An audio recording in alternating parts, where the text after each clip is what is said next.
Welcome to Veterans Chronicles. I'm Greg Columbus, honored to be joined once again on Veterans Chronicles by retired U.S. Navy Lieutenant Jason Redman.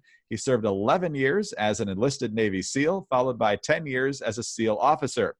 His determination after suffering severe injuries in Iraq attracted national media attention. He is the author of the best-selling memoir, The Trident, and his new book is Overcome, Crush Adversity with the Leadership Techniques of America's Toughest Warriors. And we're happy to announce as we record here in June 2020 that it is #1 in the business teams category on Amazon. And Jason, it's always great to have you with us. Thank you. Greg, thanks, man. And big shout out to American Veterans Center, all you guys do to honor those who have served. Thank you very much. And as I mentioned, Jason has been with us before. So if you haven't seen his full oral history, you can find that whether it's the podcast or the YouTube channel. We're going to be talking a lot about his story today, but in a different context with the principles that are put forward in his book here, Overcome. So Jason, for folks who haven't heard the whole oral history, let's go back to the most challenging moment of your life. You're in 2007, the Al Anbar province in Iraq. You've got an Al-Qaeda target that you're after. Describe the mission and how it unfolded. Yeah, Greg, thanks. It was a very eventful deployment. Those who maybe military historians know that 2006, 2007, the end of 2006 into 2007 was the beginning of the Anbar awakening in Iraq. And it was a period of time where the Iraqi people, and specifically the tribal leaders, said, hey, we've had enough.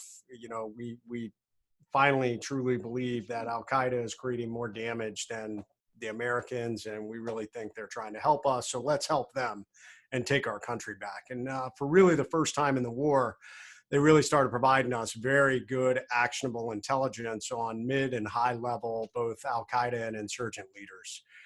And we were able to act on that intelligence. So it created a very eventful time, but also a very impactful time for a lot of our military forces, and the SEAL teams included. So throughout 2007, we were tracking mid-level and high-level Al-Qaeda and insurgent leaders throughout the Anbar province. And there was one we really wanted, and he was the #1 leader for Al-Qaeda in the Al Anbar province, an individual that we had crossed paths with a couple of occasions, the very first mission of our deployment, and I wasn't on this mission. It was what we call a turnover mission. So a few of our guys and then a few of the outgoing SEAL team conducted an operation not far from where I ultimately was wounded to go after this leader. And on that night, they stepped into an incredibly chaotic situation. It ended up having multiple guys wounded. We lost a SEAL. Petty Officer Clark Swedler was killed on that night. We lost an Iraqi scout, Iraqi member that we were working with. So, and this was kind of the very first mission that our team and my troop actually executed. So all deployment, we wanted this guy. He was a guy we'd been tracking, and we could never get a specific time and location on him. Fast forward to the very end of the deployment, and we were 1 week from going home, and we got notified that, hey, there's a chance he may be in a specific time and place, something we call a time-sensitive target. So I'll be honest, I did not think the mission was going to go that night. I felt like the information wasn't quite strong enough, but as it developed and moved up the chain of command, around 11 o'clock at night, we got word, hey, you guys are going to go. This is happening. And so we quickly spun up, and obviously we had done a lot of missions over this deployment. So at that point, it was a little bit of, okay, let's come up with our plan. Let's designate who's, doing what parts of the mission. Let's do a quick assessment of the target itself, which was a compound northeast of Fallujah, Iraq, and launched on the mission. Really expected to take some pretty heavy resistance. We were fully expecting, this guy was the #1 leader. We knew he traveled with a very large security detail. We knew they were very well trained. We also knew that they had been trained. Most of them wore security or suicide vests, and they had been trained that to try and create standoff between themselves and the leader. And if individuals got too close, to blow themselves up to try and take us out before we could get to him. So needless to say, a little bit of anxiety, apprehension going on that mission, but we had been on a lot of missions at this point. So guys were awesome, consummate professionals, and we loaded onto our Blackhawks and launched. So I was in the lead helicopter, the assault force commander for that mission. And we came in and landed what we call landing directly right on the target, which just due to the timeline we had to do in this situation, which always is a little dangerous because obviously helicopters can be heard a little ways out and gives the enemy time to set up. We landed, and we actually were backwards. The helicopter came in reverse of what we had originally planned. So myself and my team leader were supposed to be on the external side of the helicopter, and on the other side was our breacher and point man and our guys that were going to go in first. But the helicopter was actually reversed when we came in, so it ended up being me and my team leader being the first ones to the door. And in a time-sensitive target, you don't have time to say, "Oh, hey, let's reposition." I mean, literally milliseconds make a difference. So my team leader was the first guy in the door. I was the second guy in the door. And I remember making entry, thinking to myself, man, I'm about to just get shot to hell. And it didn't happen. There was this huge, we made our entry and there was this huge sense of relief all of a sudden because I'm like, okay, I'm still alive. I haven't been shot yet. And we cleared that target and nobody was there. We found a lot of evidence that somebody had been there recently. And we started to discover IED making components and things that were hidden, buried in the walls and the outer parts of the compound itself. So we stood down, and I mean, it happens a lot, unfortunately. You get intelligence to go after an individual, and sometimes the intelligence is a little bit off. And we kind of thought it was going to be one of those nights. So my team and I were standing down. We were just kind of waiting for our security team to finish cleaning up. They were collecting the explosives and the IED making components. We were going to blow those up, and then we were going to get off that target, and it was going to be a night. It was about, 2:30, maybe close to 3 a.m. at this point. I was sitting there just kind of waiting, and my boss, the ground force commander, came up and said, "Hey, we got a lot of activity on another house about 150 yards to the north. Um, we just watched 5 individuals flee out of that house and run across the street and hide in some dense vegetation across the street." And we'd seen that before. Obviously, they're not always aware of, snipers are watching them and people are watching them with our external security. So they saw them, and we had seen, like I said, we had seen this before. So usually in Iraq at this time, there was a curfew. And typically good people are not wandering around at night, and they're not running out of houses hiding unless they have something to hide. And especially after blacked out helicopters with guys in night vision just landed and took that down. So my boss said, "Hey, take your team. Let's maneuver on these guys. Let's wrap them up. Let's find out what they know. Maybe our leader is still in this area." And he was right. So sure enough, I took my team, we maneuvered, and long story short, we walked into a very well executed Al Qaeda ambush. The 5 individuals were the last part of the security detail for that leader. That leader was actually in that house 150 yards away. And we just walked into a good ambush. They had set up a very good ambush that we walked into. My medic, our corpsman, was initially hit, took a machine gun round right below the knee that severed both bones and kind of dropped him right out front. One of our other guys ran forward and grabbed our medic. As he grabbed him, he got stitched up the side, 2 rounds in the leg and a round in the arm. But still, just a very big, strong guy who still managed to grab our medic, and despite his wounds, pull them both back to a tractor tire that was about 15 yards behind me. And really the only point of cover, cover being something that stops bullets, between us and thousands of yards of empty Iraqi desert. I tried to lay down some enemy fire as all this was happening, and I was yelling out to our guys. And I think at that point, me yelling attracted a lot of attention, and I had 2 PKM machine guns draw down on me at this point, and probably took some of the most intense fire I think I've ever felt in my life. I literally could feel, the crack of the rounds were going by me, and I literally could feel the pressure from bullets as they went by me. And then I started getting hit, stitched across the body armor. I took 2 rounds in the arm, which I didn't realize it was 2 rounds at the time. I thought I just got hit once, but I did think that my arm got shot off. When it hit me in the elbow, it just deadened all the nerves. It literally felt like I'd been hit by an electrical shock. It hit me in the arm and it traveled up, and I kind of felt it slam me in the back of the head. And suddenly I couldn't feel anything with my left arm. When I reached over, I didn't feel it.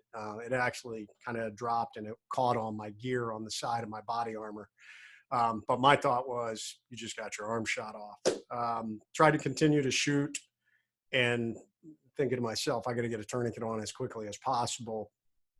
And apparently at that point I had dropped down, and then I stood up, I turned around and stood up. Sometime in this, I got stitched across the body armor. I took rounds off my helmet. I had my left night vision tube shot off. I remember I was taking rounds off my gun. And I turned to move back to that tractor tire where our guys were. And it was at that point I caught a round from behind that hit me right in front of the ear, traveled through my face, exited the right side of my nose, and pretty much just blew out the right side of my face, blew out my right cheekbone, vaporized my orbital floor, broke all the bones above my eye, shattered my jaw down to my chin, and knocked me out. And my guys saw this and saw me fall, and originally thought I was dead. I guess I was unconscious. I don't know. We don't know how long, at least 5 minutes, we estimate. But when I came to, I was laying flat on my back, and literally this gunfight was occurring directly over me. My guys shooting at the enemy, and I was kind of in between them on the ground. Called out to my team leader in a lull of fire and knew I was really messed up, and just said, hey, do we have full head count, and how long till the medevac? And he, I think, dumbfounded, realized that I was still alive at this point. And they continued to fire. He was trying to get a fire mission. We had an AC-130 gunship up overhead, and we were so close to the enemy. The enemy was only about 45 feet away from us within the vegetation. And they were like, if we bring in these rounds, we'll kill you. I mean, there's just no way we can do this. They said, you've got to figure out a way to fall back. And my team leader said, there's no way. I mean, I've got, 3 seriously injured individuals, and there's no place to go. It's nothing but empty desert behind me. So he called a couple more times, and finally on that third time, at this point, I estimate probably 25 minutes had gone by, maybe even 30 minutes. And he called again and said, hey, look, we're running out of ammo. I got guys that are bleeding out. If this goes much longer, there's not going to be anybody left. And so at that point, the AC-130 gunship agreed to release that fire mission. And he coordinated that. And just a huge shout out to the Air Force and to my team leader, who was one of our joint tactical air controllers who had a lot of experience in doing this. And basically he told them exactly how he wanted those rounds brought in. And I remember, I'd been in a decent amount of combat at this point. We had called in other fire missions from the gunship. I'd called in a lot of fire missions and training. But it is a pretty, amazing thing to be laying there when, he yelled out to me and said incoming, and you can hear the sound of the gun go off on the aircraft. They're at a specific altitude. They're pretty far away, and you can hear it crump, crump, crump. And I remember laying there hearing that, and all of a sudden, about 5 seconds later, them impact the ground in front of us and blow up over us. And the machine guns were still rattling off when that first fire mission came in, and all of a sudden it went silent. I remember hearing the enemy cry out. Obviously, they were hit by frag, and it stopped that gun. My team leader, at some point in between some of these rounds, ran forward and grabbed me and got me back to the tire. He got a tourniquet on my arm. He saved my life. And we called in additional fire missions. To this day, it is the closest fire mission in the entire Iraq war. Literally calling rounds directly on our position. And we managed to get the medevac helicopter in there. And my team leader helped get us and my two teammates onto that Army Special Operations medevac helicopter to get us out of there and save our lives. So, yeah, shout out to my team, for getting us out of there. I mean, I was definitely combat ineffective at that point. Yeah, I was just focused on staying alive, under all this fire. And shout out to the Air Force. Rightfully so, that aircraft received their 5 key position received distinguished flying crosses, and the rest of the crew received an air medal for the mission that night. My team lead ended up receiving a Silver Star. I would have liked to have seen him get a Navy Cross, but you know, but I owe my life to those guys, and it started a whole new journey of getting put back together and coming to understand, a lot of different ways to lead and a lot of different ways to, lean forward into positivity. Well, just an amazing story of courage and service to our country. And as we mentioned before, you're the author of this brand new book called Overcome. And one of the concepts in this book, Jason, is getting off the X. And so in military terminology, as you point out, that's getting off the spot where you're in grave danger. You describe very vividly in the book about how you thought you were dying. You were getting cold and numb as your body was adjusting to the shock, but somehow you managed, mostly under your own power, to get to the helicopter to get out of there. And so we'll talk about this in a couple different ways. First of all, for you, what did you summon to get off the X? There were several different things. One of the things, I talk to people about is in tough situations like that, you've got to focus on what you can control.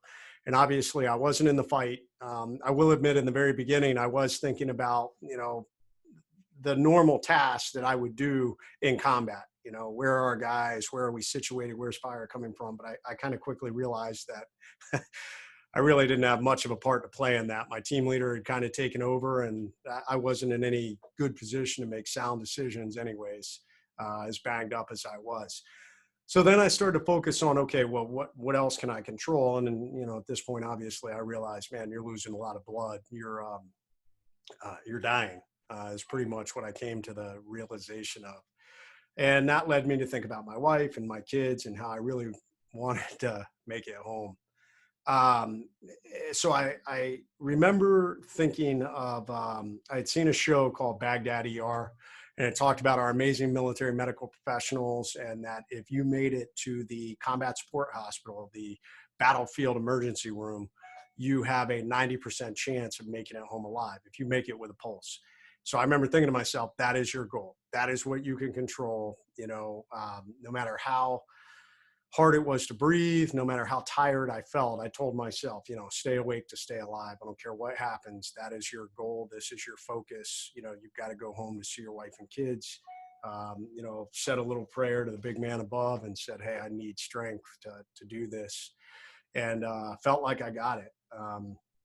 Interestingly enough, I write about this in my first book, that I went from really struggling to even move my right hand, which wasn't injured, to, by the time the medevac came in, getting up and walking to the helicopter, I mean, with the help of my team lead to get me up.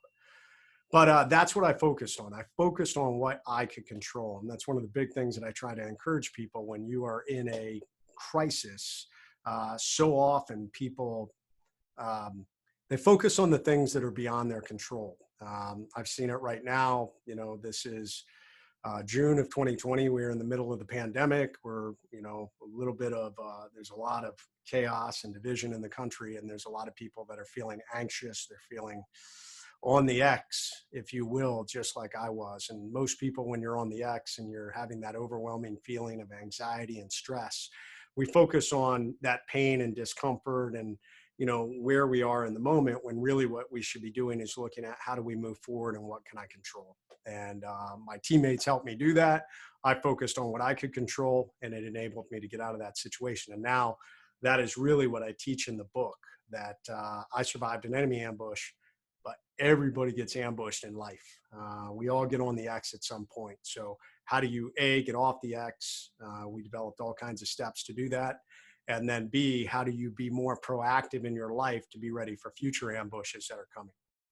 Good point, that everyone's going to encounter something, that it might not be, facing withering enemy fire while you think you're bleeding out in the Iraqi desert, but it could be a loss of a loved one. It could be a financial loss of a job, a myriad of things, but it's going to happen sooner or later. So if it's not happening right now, consider yourself blessed and prepare yourself for what may be coming. And you talk about that a lot as well. Obviously, you prepared for your missions and your operations, but you also talk about preparing for whenever this ambush in life hits.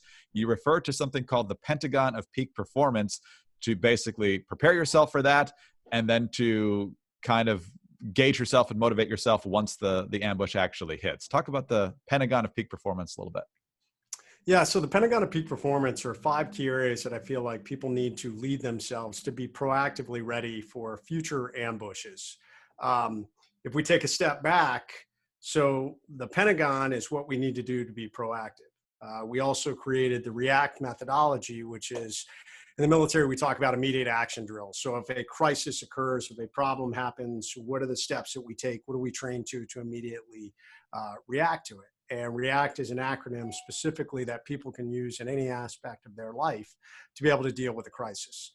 And it stands for recognize that you're in a crisis. Oftentimes people, they spend a lot of time, once again, focusing on the discomfort and the pain, the stress. They focus on the past. I want back what I had. I don't want to be in this situation, which unfortunately we can never control the past. All we can do is drive forward and shape the future. So R is recognize you're in a crisis.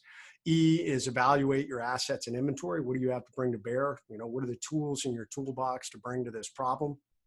A is assess possible options and outcomes. And we look through, what are the steps? Oftentimes people in a crisis will choose the quickest, easiest avenue. But oftentimes it may put us in a worse situation. So sometimes we have to choose the harder road that sets us up for better success in the long run. C of react is you got to choose and communicate to the people around you. And then the last one is you got to take action. So many people are waiting for the perfect moment. They're waiting. Well, I need money to get out of this situation. I need to close this deal. I'm going to wait for the perfect time to speak to my spouse about these relationship problems we're having, whatever it is. You have to take action now. Once we go through this process, the time is now, and time is ticking. The longer you sit on the X, it's like quicksand. The more it pulls you down and the harder it is to get up. I've watched a lot of people. I mean, it's no different than a gunfight. People will wither and die on the X, and you may not wither and die physically in the real world when you have life ambushes, but you may wither and die mentally, emotionally, financially. So this is why it's so critical to go through this process. Once you get out of it, and that's how the book is laid out. The very first part of the book is all about if I'm in a life ambush right now, what are the steps I can take to get out of it? And then the book from there moves forward into how can I proactively be ready for future ambushes? And that is where the Pentagon of Peak Performance comes in. It breaks it down into 5 key areas that people need to lead themselves. Physical leadership, so how we take care of our bodies, nutrition, sleep, and fitness. Mental leadership, how we are constantly challenging our beliefs, how we're consuming knowledge, how we're looking for mentors, how we're trying to always educate ourselves to make ourselves better. Emotional leadership, how we manage our emotions and, calm in the chaos, positivity in the face of negativity. Social leadership, how we invest in the rings of people around us, from our professional relationships all the way to that innermost ring, that innermost bullseye, our family, our close family. And then the last one is spiritual leadership. How do we get outside of ourselves? How do we have perspective? For some people, it's faith. Faith plays a part for me. For others, it's just meditation. It may be yoga. It's whatever you can do to get outside of yourself. There's a great big world out there, and a lot of people sometimes focus specifically just on themselves and their problems. And that spiritual leadership gets you out of that. So that is what we teach, to proactively be ready for future ambushes. If you're strong in those 5 areas, you're better prepared to deal with the crisis that's coming along, as opposed to somebody that may be weak in multiple areas. It's easier to get knocked down and harder to get back up. We're talking with Jason Redman. The book is Overcome, Crush Adversity with the Leadership Techniques of America's Toughest Warriors. And Jason, after you came back to the United States, I believe you're at Bethesda, is that correct? And it was after a few of your initial visitors came in and expressed pity more than anything else that you had had enough. You decided that this is not going to be the attitude, the mood in here, and you were going to let everybody know before they even walked in whether or not what the mood was going to be like in this room. And so this is what you posted outside your door, and it went viral. Not sure if viral was the term at the time, but it is now. And it said, "Attention to all who enter here. If you are coming into this room with sorrow or to feel sorry for my wounds, go elsewhere. The wounds I received, I got in a job I love, doing it for people I love, supporting the freedom of a country I deeply love. I am incredibly tough and will make a full recovery. What is full? That is the absolute utmost physically my body has the ability to recover. Then I will push that about 20% further through sheer mental tenacity. This room you are about to enter is a room of fun, optimism, and intense, rapid regrowth. If you are not prepared for that, go elsewhere." From the management. And Jason, you tell the story in the book of asking your young doctor, "So how many more months till I can get back with my unit?" And she said, "I think we're talking years." And so I know a lot of people feel like in the moment, man, I'm going to do this. And then you, of course, lay out in the book, 40 surgeries, 20 skin grafts. I mean, any point along that way, you could have just been, man, this is just too much. I don't know how I'm going to get through this. So it's not just a one-time decision. It's a constant mindset. And so did you already have kind of the react principles in your mind then, or was it something else that got you motivated and kept you going then? The react methodology wasn't developed like it is now for the book. It's interesting. My first book, The Trident, really was more the memoir, and it was really more the story. But so many people wrote me and said, "How did you do that?" And really, Overcome became the answer to that. Here's the step-by-step process. So it's really kind of dissecting everything.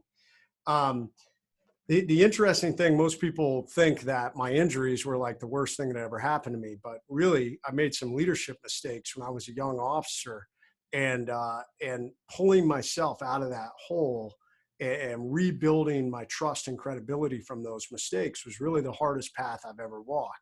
And that happened prior to my injuries. So that really prepared me. I remember laying in that hospital bed thinking, man, this is going to be hard. This really sucks. But I've been through worse.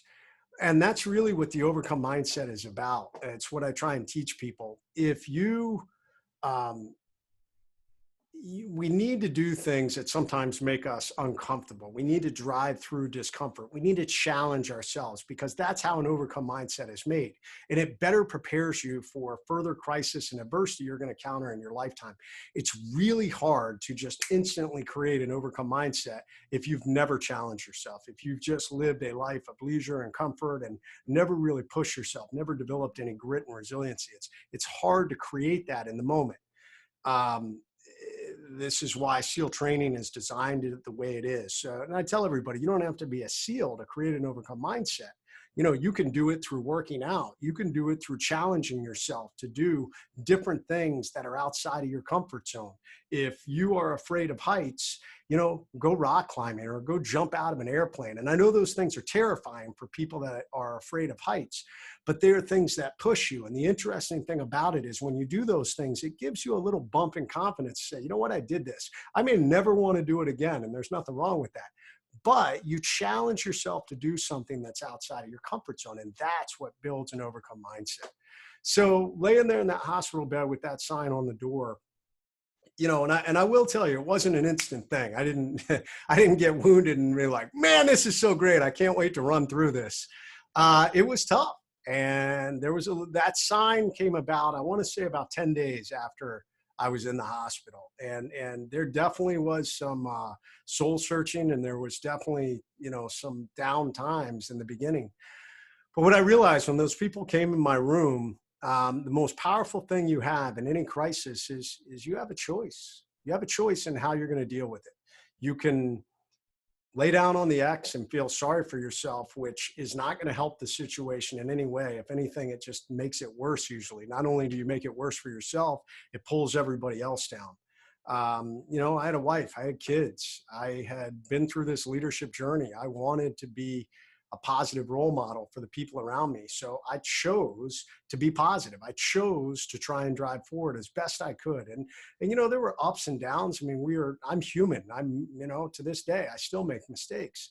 But that sign really personifies that choice. And that is one of the biggest things that I tell people. You always have a choice. You can lay down on the X and be a victim, or you can get up and drive forward and be a victor. And the biggest thing we have to understand is the outcome may not always be what we think it's going to be. And that's a harder thing for people to wrap their heads around, because all of us as humans, we want to see what the end of the race is. We want to know what the finish line looks like. But sometimes when you're in the middle of a storm, we don't know what it looks like. This pandemic is a little bit that way. We don't know what the outcome is going to be.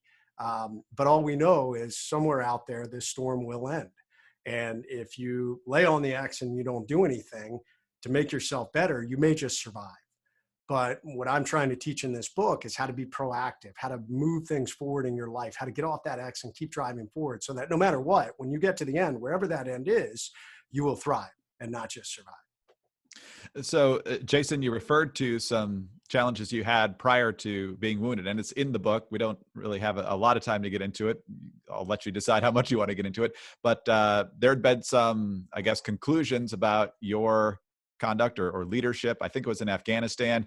You believed you were unfairly chronicled in that analysis, and they ended up sending you to Ranger School, where you absolutely did not want to be. You went in with a terrible attitude, ended up quitting. So what changed between then and later on when you ended up getting wounded, where your mindset was ready for that challenge?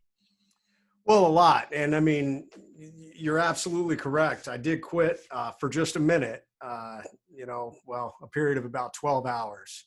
But I did thankfully get the opportunity to finish. I had some great leadership, and the Ranger Colonel, I think, recognized that I was making an emotional decision based off things that had happened. And I think he rightly understood that I needed this course, no different than my SEAL leadership that he was friends with recognized I needed this course. I needed it to humble me. I needed it to understand who I was. As leaders, we all have strengths and weaknesses. And I think for the first time in my life, I realized that I wasn't as great as I thought I was. And most leaders aren't. But when you come to grips with who you are, what your strengths are, and you're aware of your weaknesses, it makes you stronger. And Ranger School was really that defining moment for me to kind of learn who I was, and really to push through a very uncomfortable situation in my life. And then to go back to the SEAL teams and face the consequences of some poor decisions, but to slowly earn back the trust of the guys that I had the honor to work with. It was that journey over, several years that really taught me a lot about forging forward, no matter how uncomfortable it is. And ultimately, I managed to do it. I managed to redeem myself and come back. So all of that led to this defining moment of coming to this next life ambush, which was the actual enemy ambush. But it's also, there's other ambushes I've been in. A business ambush that I stepped into, and that was equally very hard. But I have already been through other ambushes. I had built an overcome mindset, and I said, okay, well, we're going to do this the same way we've done these other things. We drive forward. We figure out how to continue to drive forward and get off the X. And sometimes we go from one X to the next X, and then what do? Well, you reassess, you go through your react, and you keep moving forward, trying to maintain that balance in your life so that you can be healthy and continue to be proactive for the future. Everybody's going to hit life ambushes. Absolutely right. Shapes are important in this book. You got the pentagon of peak performance, and then there's, I don't know if you refer to it as a triangle or a pyramid, but you talk about different ways you kind of challenge yourself. There's staying on the X, and then there's status quo. And I believe on top of that is some discomfort, and that's where the real growth happens. If you push yourself too far, that's where there can be pain and loss. And so, describe that sweet spot of discomfort, which most people probably wouldn't think of as a sweet spot. What does that look like, and how do you know if you've pushed yourself beyond that? Yeah, so the pyramid of change is something that I saw and just had thought about that there's four different zones within that pyramid. The bottom zone is basically no effort, individuals who could care less whether, they're not interested. Most people don't live in this category. The vast majority of people live in the second level, which is the status quo, the comfort zone. Most of us, if you tell us this is the level we need to be at, that is the minimum level that people will get to. And there's nothing wrong with that, but I will say it doesn't create an overcome mindset. And if you always live in the comfort zone, it doesn't prepare you for when crisis comes. The zone above that is the zone of discomfort. This is where we're starting to get outside of our comfort zone. It's a little painful. If you look at it as working out, you're breathing hard. It's a little uncomfortable. Your muscles are burning. And then the zone above that is the zone of burnout. And this is where a lot of type A people drive themselves from the zone of discomfort into burnout. And they think, man, if I live at this level for a long time, I was guilty of this for a while. The problem is you can't sustain that zone for a long time. You will literally burn out. It leads to pain. It leads to mistakes.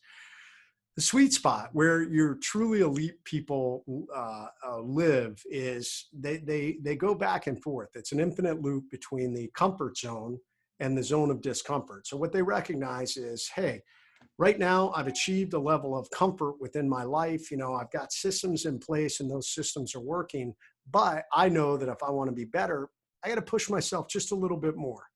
And they get out of their comfort zone, and whatever goals they set for themselves, they say, I'm going to bump this up just a little. And it's not unrealistic, but it's just enough to make you uncomfortable. And they push towards that goal until suddenly that zone of discomfort becomes their new comfort zone. They have raised the bar in their life. And truly elite people who constantly have a overcome mindset, have the ability to deal with adversity, they live in this infinite loop where they go from the comfort zone into that zone of discomfort, turn it into their new comfort zone, and they just continue going back and forth, just never peaking, continuing to just slowly move up. And it's not these gigantic leaps. It's small incremental gains lead to massive success over the period of their lives. So that is what I talk about in how we push for change in our own lives. Jason, you mentioned earlier that your SEAL training really helped with this because obviously they push you to the limit, and getting through that is a massive accomplishment. And other military units obviously have intense training. I would probably argue, and I'm sure you would, that the SEAL training is about as tough as it gets. So, to what extent have you been able to use this overcome mindset with other veterans? I'm thinking perhaps folks with post-traumatic stress or physical injuries that have gotten them down. I know there's still great concern about the suicide rate. So how have you been able to help others with this? When I ran my nonprofit that we phased down the end of 2018, we ran a program that a lot of what's in this book, specifically I designed for that program called the Overcome Academy. And it was for wounded warriors to help them get off the X. And that really was where that original idea came from. Um, I learned some things. I learned that unfortunately, some people, you cannot drag people off the X. Um, People have to be willing to get off the X. They have to get to that recognize I'm in a crisis and I want to move forward. Um, but when people get to that point, if you give them the steps, it is pretty amazing. I mean, I saw some incredible wounded warriors who are really struggling, who really turned around their lives. And now I actually talk about several of those wounded warriors in the Overcome book. Individuals who really are just amazing rock stars, guys who, whether they suffered mental, physical, or emotional trauma, now are out there making a difference, whether it's in their family, their community, or even within the veteran space. So it absolutely works, and it works for a civilian no different than it will for a veteran that's struggling. But it's not a magic sauce.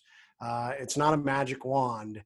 It is some introspection and it is some work. It is getting outside of the comfort zone. It is being willing to get up and get off that X, accepting that you're not a victim, and moving forward. Jason, you've obviously had a profound impact on a lot of people, both through the attention you got to the statement that was in your hospital room and now the difference you're making one-on-one with these folks. As we exit here, um, I'm sure you're proud of your service in uniform, but you've also had such a huge impact out of uniform. What do you see as some of the most significant service that you've done? Definitely working with wounded warriors. I mean, right now, I mean, you nailed it. I've lost too many friends to suicide. Um, so I've been trying to help. There's several different organizations I'm working with. Project Headstrong is a group that's providing mental health support to 9/11 veterans, trying to fight that scourge that we're seeing, and also trying to fight the stigma. I mean, I've tried to get out there and say, hey, look, if I'm a special operations warrior that struggled with PTSD, it's okay. You know, you can too. And it's okay to ask for help. And then the other part of the equation that I really believe is a massive problem within this current generation of veterans is the traumatic brain injuries. I think that it is the signature injury of this war, both from the way we train now in frontline combat units with the amount of explosives we use, heavy weapons, things like that, breaching. I think, and then on top of the IED impact of being overseas and being exposed to a lot of blasts, I think it's creating a physiological impact on a lot of veterans that are coming home that is manifesting itself in whether it's minor or moderate TBIs that I think is contributing to the suicide problem. And that, unfortunately, is not something that we fully understand. I'm working with a group called the Concussion Legacy Foundation, and I know that DOD is doing a lot of research on that also. So I'm trying to raise awareness for that. And then beyond that, I'm just trying to get out there and spread a positive message to try and help people become the best version of themselves. Um, I look at it like in the military, we have point men. And the point man's job is to help you get to where you're going, to lay out the course, to identify the obstacles, to identify the dangers, and to try and find the best, most efficient path. And I want to be a point man for other people out there to help them figure out how to lay that path and then to teach them how to be a point man for their own lives. The book is Overcome, Crush Adversity with the Leadership Techniques of America's Toughest Warriors. And we've been talking with retired U.S. Navy SEAL, Lieutenant Jason Redman. And Jason, great to talk to you again. We're obviously incredibly grateful for your service in uniform over so many years, but the service you're providing now for so many is also incredibly valuable. Thank you very much. Greg, thank you so much. Thanks for having me on. Appreciate you guys. Absolutely. Once again, that's retired U.S. Navy Lieutenant Jason Redman, 11 years as an enlisted SEAL, 10 years as a SEAL officer. The new book, Overcome, Crush Adversity with the Leadership Techniques of America's Toughest Warriors. I'm Greg Corumbus.